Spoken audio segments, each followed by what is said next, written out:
Now this illustration illustrates running circuits to compensate for harmonic currents.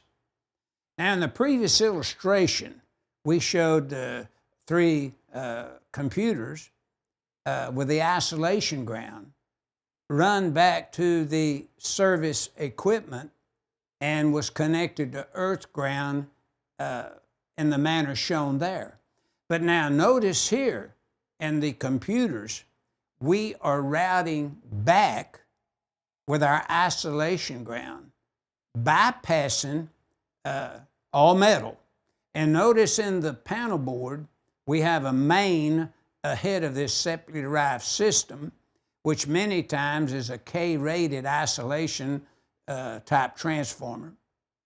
And notice we run a large conductor, usually a number 4 or number 2, back to the grounding point of the transformer, and all of our isolation grounds would connect to the isolated bar in the sub-panel or the tap panel there, where you see you're tapping with transformer secondary conductors to supply that, and usually it's a 10 or 25 foot tap in this case.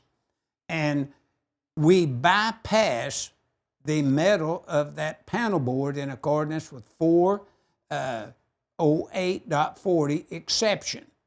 And instead of having to run all the isolation grounds in that conduit back there and have termination points, we just terminate all those isolation grounds to one isolated bar, and then install a larger conductor routed back to ground at that transformer.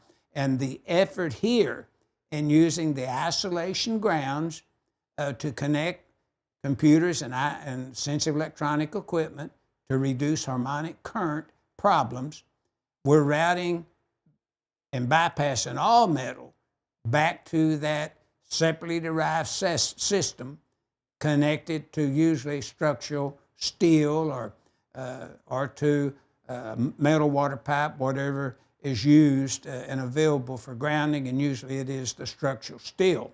So our figure 722 little b as in boy is illustrating in this illustration B running circuits to compensate for harmonic currents that create heating problems back on that Y system if it's not designed properly to help alleviate such problems.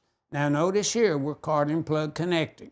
I would like to point out, if you hardwire to sensitive electronic equipment, 250.96b as in boy must be used.